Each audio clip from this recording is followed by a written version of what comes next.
बाकी काम मेरा है। बड़ी खुशी से महाराज, खुद मेरा मन भी यही चाहता है। मैंने भी इसीलिए घर बार छोड़ा है महाराज। भगवान की सौगंध में बड़ी खुशी से तैयार हूँ। बहुत शुक्रिया सुरेंद्र। क्या तुम यकीन करोगे मेरे दोस्त कि इस बात से मुझे बहुत खुशी हुई है, वरना मैं उलझा हुआ था।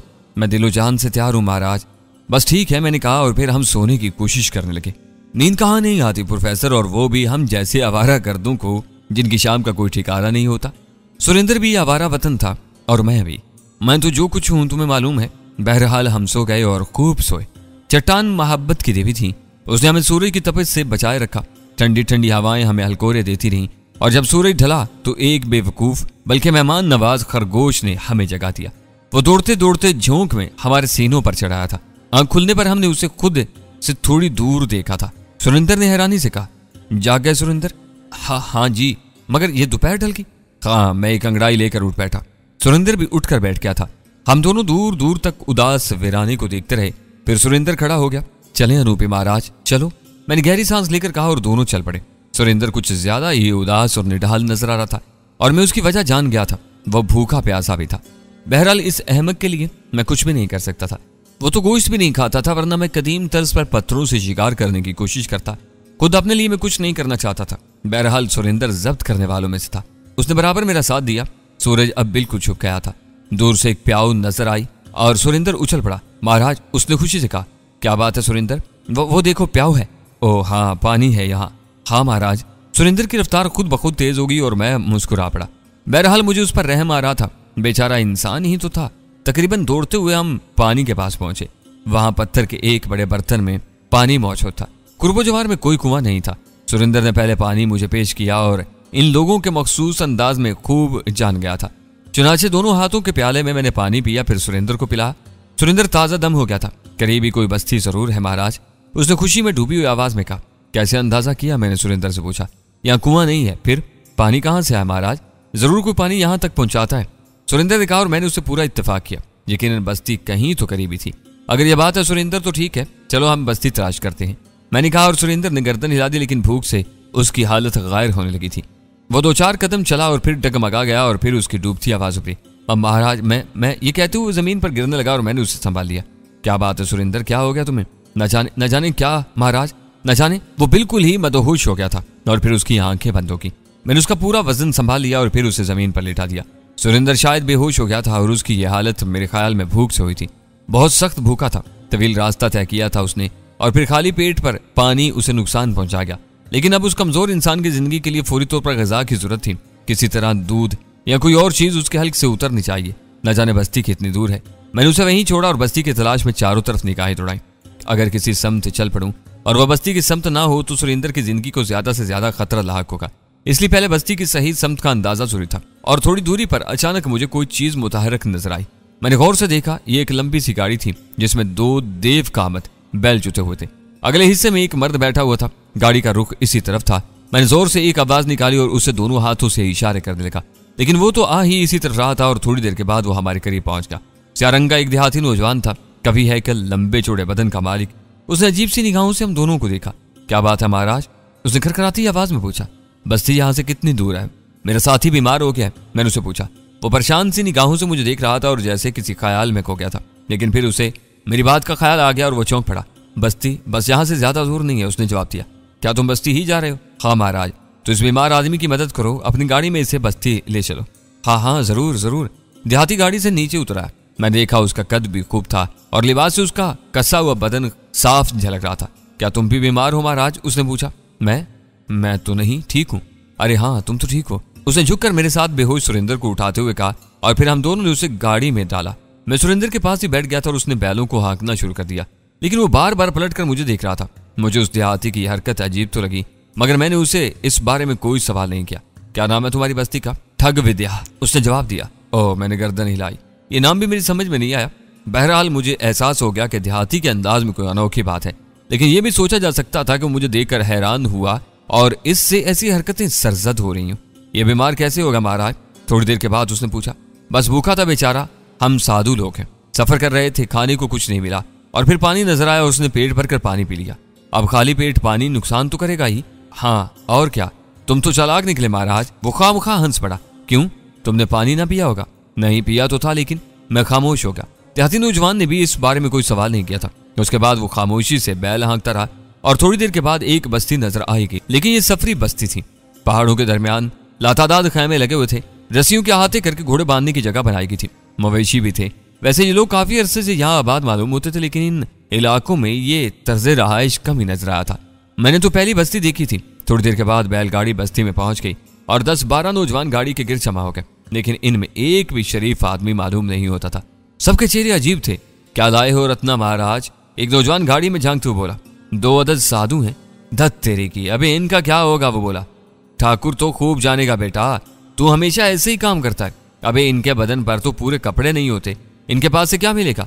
ज्ञान ध्यान, दूसरे ने जवाब दिया और सब हंस पड़े। मैं गौर से इन लोगों की बातें सुन रहा था और किसी हद तक समझ भी रहा था। फिर वो मुझे देखने लगे और फिर उनमें से एक ने हर से कहा, अबे ये तो होश में है।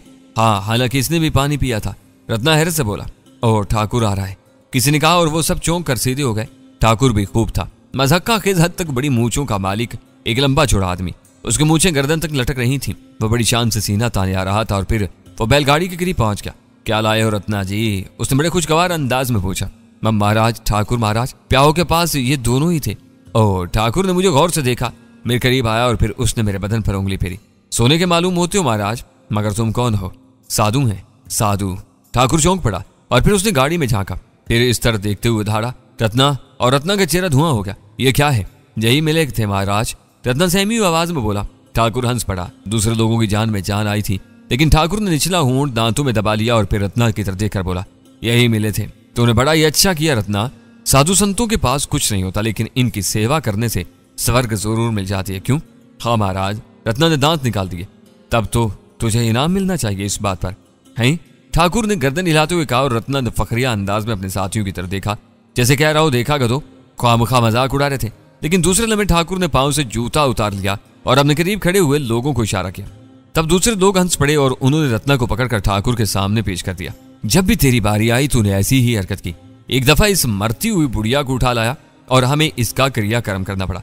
एक दफा इन खंगले देहातियों को जिनकी जेब में फूटी कोड़ी भी नहीं थी, और अब इन निकम्मों को लिया है। अबे क्यों? ठाकुर ने रत्ना के सर पर जूते बरसाते हुए कहा। मैं खामोशी से सब कुछ देख रहा था और किसी हद तक इन लोगों को समझ भी रहा था। जब रत्ना काफी जूते खाप चुका तो उसे छोड़ दिया गया और फिर ठाकुर में इतर मुतवज्जा हुआ। तुम होश में क्यों हो महाराज? अजीब सवाल था। मैंने उसका तो कोई जवाब नहीं दिया, लेकिन दिल ही दिल में मैंने सोच लिया था, मैं इस बारे में क्या कहूँ ठाकुर महाराज। लेकिन तुम पहले मेरी बात एक बार सुन तो। हाँ हाँ संत जी, कहीं जरूर कहें। मेरा साथी भूख से निढाल है, वो इसी वजह से बेहोश हो गया।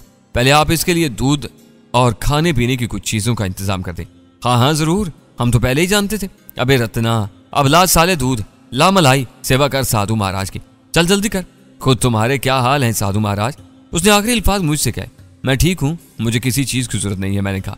कुछ ज्यादा ही ठीक नजर आ रहे हो महाराज, आओ बैठकर बातें करेंगे, ठाकुर ने कहा और मेरे शाने पर हाथ रख दिया। मैं उसके साथ बढ़ गया। मेरे साथी की मदद की जाएगी या नहीं, मैंने पूछा। अरे हाँ हाँ, अबे सुना नहीं तुमने? पानी पी लिया होगा, समोने का सत पिलाओ, होश में आ जाएगा, और फिर इसे दूध पिलाओ। और हाँ, महाराज के लिए मेरे डेरे में खाने पीने की चीजें भिजवा दो। आओ महाराज, चिंता ना करो, अब हम भी भगवान के दासों की सेवा कर ही देते हैं, आ जाओ। और मैं उसके साथ चल पड़ा। ठाकुर का खैमा काफी कुशादा था, अंदर कीमती सामान भी नजर आ रहा था। उसने मुझे बैठने की पेशकश की। तुमने पानी नहीं पिया था? उसने पूछा। तुम बार बार पानी की बात क्यों करते हो? अरे वही तो असल बात है महाराज, ठाकुर ने हंसते हुए कहा। क्या मतलब? बड़े भोले हो भोलेनाथ। अच्छा ये बताओ, हमारे बारे में क्या अंदाजा लगाया तुमने?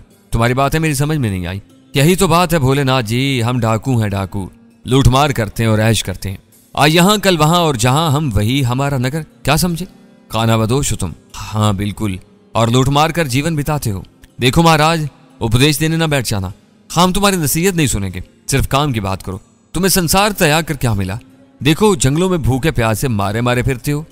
मैं तुम्हें कोई नसीहत नहीं करूंगा। कोई ना बात ये, वह हंस पड़ा। तुम इनके सरदार की हैसियत रखते हो? मैंने पूछा। हाँ, और कौन सी मैया का लाल है कोई हमारे जोड़ का यहाँ? ठाकुर ने कहा। मैंने अभी सबको देखा ही कहा है, और फिर जब तुम सरदार हो तो यकीनन इन लोगों ने तुम्हें बिला वजह सरदार न बना लिया होगा। मैंने कहा, यह हुई ना बात। वो मखसूस अंदाज में बोला और फिर हंसने लगा। पानी की बात क्यों पूछ रहे थे?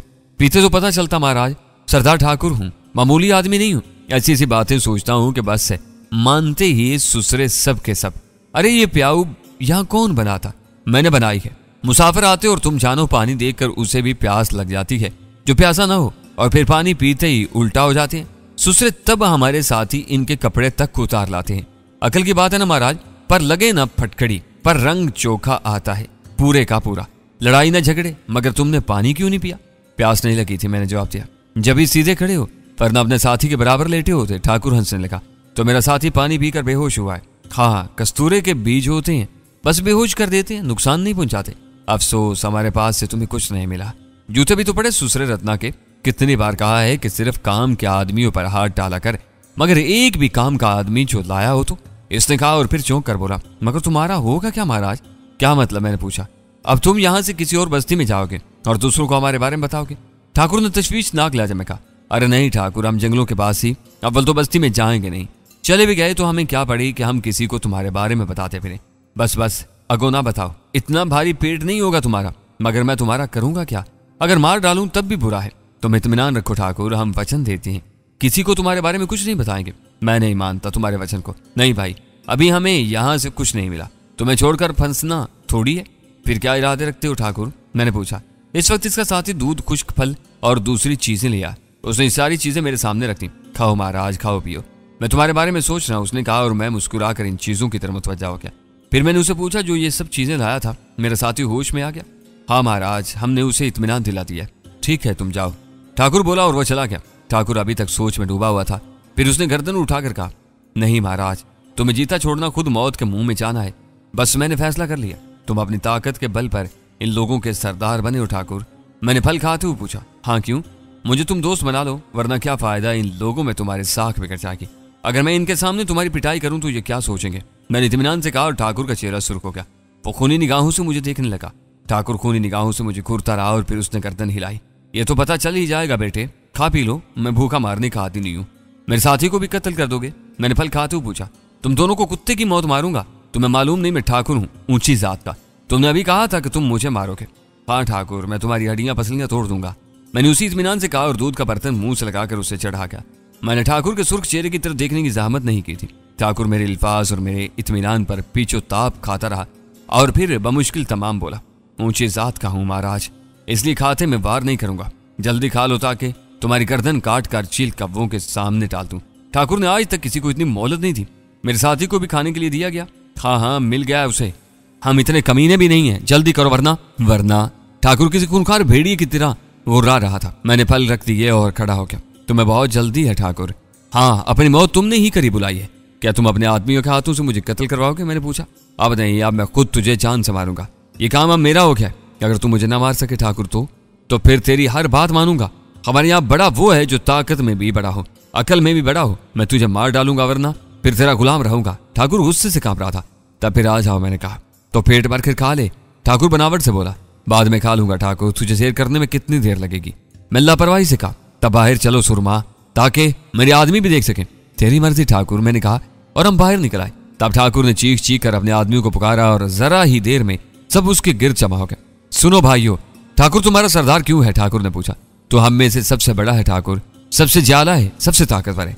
और अगर कोई मुझे तुम्हारे सामने पिछाड़ दे तो तब फिर तूने जो रामायण और भगवत गीता की सौगंध खाई है, इसकी रूह से तुझे सरदारी छोड़नी पड़ेगी। लोगों ने जवाब दिया। तब फिर मित्रों सुनो, तो साधु महाराज का कहना है कि वो मुझे हलाक कर देंगे, वो मुझे जंग करके नीचा दिखाएंगे। तो मेरे भाइयों, अगर महाराज अपनी बात पूरी कर दें तो सुनो, इन्हें अपना सरदार मान लेना, ये मेरा कहना है। साधु महाराज तुझे जान से मार देंगे ठाकुर। इनमें से कई हंस पड़े। इनका यही कहना है मुमकिन है इनके पास ऐसा कोई गायन मौजूद हो। आजमाने में क्या हर्ज भाइयों, महाराज का गायन भी देख लेते हैं। आओ महाराज, उसने कहा और दोनों हाथ सीधे करके खड़ा हो गया। कुश्ती लड़ोगे ठाकुर? मैंने पूछा। यही ठीक है महाराज, पर जब मेरे हाथ में तलवार आ जाती है तो फिर मैं सारे वचन भूल जाता हूँ। मैं चाहता हूँ तुम्हारे मन में कोई आरजू न रहे। मैं तुझे इजाजत देता हूँ कि तलवार ले ले, या फिर जैसे तेरी मर्जी। अगर तू महसूस करे कि मुझे हाथों से मारना नामुमकिन है तो बेशक तलवार ले लेना। आओ आओ महाराज, अभी तो तेल देखो, तेल की धार देखो। उसने मुस्कुराते हुए कहा और मैं दिल ही दिल में मुस्कुरा पड़ा। तो मेरे लिए नया इंसान नहीं है। रोए जमीन पर सब थोड़े से रद्दोबदल के साथ यकसा होते हैं, सब एक ही अंदाज में सोचते हैं, सब अपनी ताकत अपनी अकल से ज्यादा महसूस करते हैं। सो ठाकुर तो जो कुछ भी है अभी अपने मुंह से कहेगा, मुझे कहने की क्या जरूरत है। सो मैं ढीला बदन छोड़कर खड़ा हो गया और ठाकुर मुझे ललकारने लगा। आओ महाराज, क्या हुआ? अपने ज्ञान को आवाज दो, डरने की क्या जरूरत है? आ जाओ, मौत तो आनी ही है एक दिन। आज क्या कल क्या, तू ही आ जा ठाकुर। सतून अपनी जगह से नहीं हिलते, मैं तो सतून हूं। हिला सकता है तो हिला दिखा।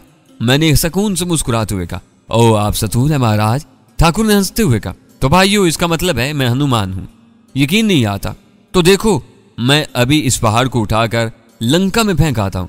ठाकुर आगे बढ़ा। पहले वो मोहताज था कि शायद उसके करीब पहुंचने पर मैं कोई दाव लगा दूं, लेकिन मैंने दोनों हाथ ऊपर नीचे कर दिए थे और ठाकुर ने झुककर फुर्ती से मेरी कमर पकड़ ली और फिर उसने जैसे बजरंग बली का नारा लगाकर जोर लगाया और लगाता रहा। अगर उस सतून में हल्की सी लर्जिश भी पैदा कर देता तो फिर खुद को सतून कहना हमाकत थी।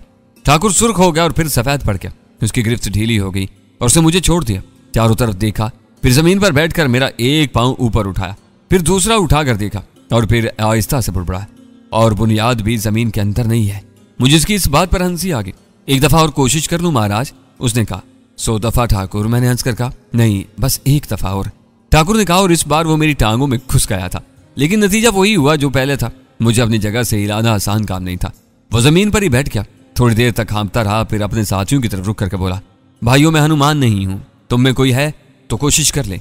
एक नहीं ठाकुर, इनमें से 10-12 से कहो, मुमकिन है वो कामयाब हो जाएं। 10-12 से महाराज? हाँ, मेरी तरफ से इजाजत है, मैंने कहा।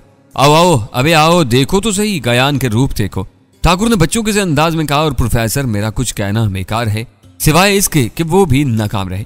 उन्होंने हर मुमकिन कोशिश की लेकिन सतून कभी नहीं हिलते, हिलते हैं तो गिर जाते हैं। सब हट गए। तब ठाकुर ने मेरे पांव छुए और बोला, कुछ भी कहो महाराज, मैं इसे मंच की शक्ति मानने को तैयार नहीं हूं। हाँ, इससे पहले मैंने गयान नहीं देखा था, हम इसे गयान की शक्ति कह सकते हैं। बस तुमने मुझे ज्ञान का कायल कर दिया। और महाराज आज से मैं साधुओं की इज्जत करूंगा, कभी इनके मुंह नहीं आऊंगा। अब क्या इरादा है ठाकुर? मैं वचन हार गया हूं महाराज, कोई भी शक्ति हो, तुमने मुझे शिकस्त दे दी है।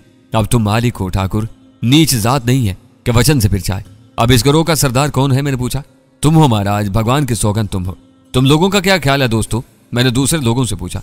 तुम महान हो महाराज, तुम हमारे सरदार हो। मैंने गर्दन हिलाई। अगर तुम ये बात मान गए तो ठीक है, मगर दोस्तों सरदार तो ठाकुर ही रहेगा। हम साधु लोग हैं, हम ये काम नहीं संभाल सकते। अब तुम हमारे जाने का बंदोबस्त करो। कहाँ जाओगे महाराज? भगवान की सौगंध, हम तुम्हारी सेवा करेंगे, हम तुम्हें यहाँ कोई तकलीफ नहीं होने देंगे, बस तुम यहीं रहो। नहीं ठाकुर, साधुओं की कोई मंजिल नहीं होती, हम तो ज्ञान के रास्ते पर चलते रहते हैं, ज्ञान की तलाश में। तुम हमारे लिए घोड़े मुहैया कर दो और खाने पीने की कुछ चीजें, बस यही तुम्हारी मेहरबानी होगी। जो आ गया महाराज। ठाकुर तैयार हो गया। सुरेंद्र को भी मेरे पास पहुंचा दिया गया था। और उसके बाद वो 2 अदद घोड़े जिन पर सामान के थैले लटक रहे थे, हम घोड़ों पर सवार होकर वहां से चल पड़े। सुरेंद्र को चुप लग गई थी। इस दौरान उसने एक लफ्ज भी नहीं कहा था। जब हम वहां से आगे निकल आए तो सुरेंद्र ने गहरी सांस ली। इसका घोड़ा मेरे घोड़े के बिल्कुल बराबर चल रहा था। तकदीर ही थी महाराज जो हम निकल आए। क्या मतलब? मैंने मुस्कुराते हुए कहा। बस मेरी तो समझ में नहीं आ रहा ये सब क्या हो गया, कैसे होगा? अरे सब के सब डाकू थे। सुरेंद्र ने इंकिशाफ किया और मैंने बमुश्किल हंसी रोकी। वाकई मैंने तमस्कराना अंदाज में कहा, भगवान के सौगंध महाराज बड़े ही कठोर होते हैं पापी। मनुष्य के जीवन की तो इनकी निगाह में कोई कदर ही नहीं होती। न जाने इन्होंने हमें क्यों छोड़ दिया। तुम्हें कैसे मालूम हुआ कि वो डाकू हैं? मैंने बात की थी महाराज, बड़ी चालाक हैं पापी। पहाड़ के पानी में बेहोशी की दवा मिला रखी है। हे राम, लूटने को कैसे गुर निकाले इन्होंने। पर न जाने क्या हुआ, इन्होंने तो हमें घोड़े भी दे दिए और इन थैलों में न जाने क्या है। परंतु अभी ना देखो महाराज, इनसे जितनी दूर निकल जाए अच्छा है। चलो फिर घोड़ों की रफ्तार तेज कर दो, मैंने कहा। और सुरेंद्र ने मुझसे इत्तेफाक किया।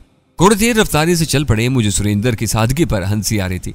इस बेचारे को कुछ नहीं मालूम था। घोड़े सारा दिन सफर करते रहे, फिर शाम होगी और हमने एक जगह कयाम का फैसला कर लिया। सरसब्ज जगह थी। क्या ख्याल है सुरेंद्र? ये जगह बहुत अच्छी है ना? हाँ महाराज ठीक है। तुम किसी सोच में डूबे हुए हो सुरेंद्र? हाँ महाराज, क्या सोच रहे हो? हम इलाके भूल गए महाराज और जंगलों में बढ़ते जा रहे हैं। न जाने हम किधर जा रहे हैं। कहीं ऐसा ना हो कि हम जंगलों ही में मारे मारे फिरते रहें। इससे क्या फर्क पड़ता है सुरेंद्र? अरे तो क्या सारा जीवन जंगलों ही में बिता देंगे? सुरेंद्र ने परेशानी से कहा और मैं हंसने लगा। इसमें हंसने की क्या बात है महाराज? मैं इंसान के बारे में सोच रहा हूँ सुरेंद्र। मिट्टी का रुख मिट्टी की तरफ ही होता है। तुमने दुनिया छोड़ दी है। तुम खुद को त्यागी समझते हो, अपने भगवान से लो लगाना चाहते हो, जैसा कि तुम्हारा ख्याल है, जो कि तुम्हारी सोच है। वो तो ये बात नहीं कहती कि तुम इंसानों में रहो, बल्कि इंसानों की बस्ती में तो उलझने ज्यादा होती हैं। इंसानों से दूर रहकर भगवान से लो लगाने में ज्यादा लुत्फ आता है। लेकिन तुम इंसानों और इंसानों से दूर भागने की कोशिश के बावजूद इनका कुर्ब चाहते हो। बहरहाल ये गैर फितरी बात नहीं है। सुरेंद्र सोच में डूब गया। काफी देर तक खामोश रहा। इस दौरान वो अपने कामों में मशगूल रहा। घोड़ों को उसने एक दरख्त से बांधा और फिर गहरी सांस लेकर मेरे पास आ गया। तो मेरे लिए संसार के सबसे हैरत अंगेज मंच हो महाराज। खूब, मैंने मुस्कुराते हुए कहा। मैं तुम्हारे बारे में सोचता ही रहा हूँ महाराज। जो कुछ तुम कर चुके हो वो मामूली काम नहीं है। न जाने तुमने इतनी बड़ी जादू नगरी के मंत्रों को किस तरह तोड़ दिया। मैंने तो ये देखा है महाराज के जहां तुम होते हो वहां पर कोई कुछ नहीं रहता। और फिर तुम्हारी बातों से कैसा ज्ञान झलकता है। भगवान की सौगंध, तुम्हारी तो बातें भी मन में दीप जलाती उतर जाती है। तुम्हें कैसे अंदाजा हुआ सुरेंद्र कि हम आबादियों से दूर निकल आए?